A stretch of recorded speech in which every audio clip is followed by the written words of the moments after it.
నిట్ట మధ్యాహ్నం 2ంటికి మా వారు చికెన్ కవర్తో ప్రత్యక్షమయ్యారండి. ఏంటండి ఈ టైంలో చికెన్ అంటే, నాకు ఈరోజు చికెన్ సమోసా తినాలనిపిస్తుంది, చేసి పెట్టు అన్నారు. సరే అనేసి ట్రై చేశాను. స్టఫింగ్ అనేది ఈజీగానే ఉంది, కానీ సమోసా ఫోల్డింగ్ మాత్రం కొంచెం కష్టంగా అనిపించిందండి. కానీ చేయగా లాజిక్ అర్థమైనాక ఎన్ని సమోసాలైనా ఈజీగా చేసేయచ్చు. ఇప్పుడు ఇది ఎలా చేయాలో చూద్దాం, వచ్చేయండి. ముందుగా ఉల్లిపాయల్ని సన్నగా తరిగి కొంచెం సేపు వేగినాక దానిలోకి 1 టేబుల్ స్పూన్ అల్లం వెల్లుల్లి పేస్ట్ వేయండి.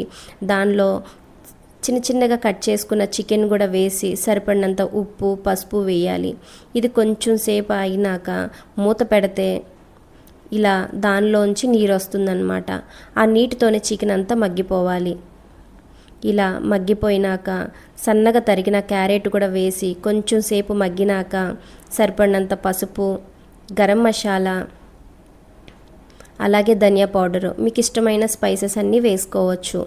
ఇలా వేసి కొంచెం సేపు మగ్గినాక దానిలోకి చీజ్, కొత్తిమీర వేస్తే మన స్టఫింగ్ అనేది రెడీ అయిపోయింది. వేరే బౌల్లో మైదా వాటర్ మిక్స్ చేసి పేస్ట్ని రెడీగా పక్కన పెట్టుకోండి. నేను సమోసా షీట్స్ కోసం ఆన్లైన్లో ఆర్డర్ పెట్టానండి. ఇది 100 పడింది, 50 షీట్స్ వచ్చాయి. ఇది చాలా బాగుందన్నమాట. మన స్టఫింగ్ కూడా రెడీ అయిపోయింది. ఇప్పుడు ఈ షీట్స్ని మెల్లిగా ఇట్లా ఓపెన్ చేయాలన్నమాట, ఎందుకంటే ఇవి అతుక్కుపోయి ఉంటుంది.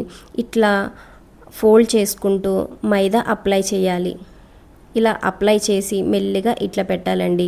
కొంచెం గ్యాప్ వచ్చినా కూడా స్టఫింగ్ అనేది బయటకు వచ్చేసి ఆయిల్ మొత్తం పాడైపోతుంది అన్నమాట. ఇదిగోండి, ఇట్లా మెల్లిగా ఫోల్డ్ చేసుకోవాలి. ఇది చాలా ఈజీగా ఉందండి, కానీ కొంచెం మనం లాజిక్ అనేది పట్టాలన్నమాట. ఈ లాజిక్ అనేది అర్థమైతే కనుక ఎన్ని సమోసాలైనా ఈజీగా చుట్టేయచ్చు. ఇదిగోండి, ఇలా మొత్తంగా రెడీ చేసుకొని కాగుతున్న ఆయిల్లోకి వీటిని వేయాలి. ఈ షీట్స్ అనేవి చాలా పల్చగా ఉండడం వలన త్వరగా కాగిపోతుందండి. సో మీరు కొంచెం సేపు వేసి తీసేయచ్చు. ఇదిగోండి, ఇట్లా అన్ని సమోసాలని ఇట్లా వేయించుకోవాలి. ఇదిగోండి, ఇలా మొత్తాన్ని రెడీ చేసుకోండి. అంతే, మన వేడి చికెన్ సమోసాలు రెడీ అయిపోయింది. మీరు కూడా చేసి ఎలా వచ్చిందో నాకు కామెంట్ చేయండి.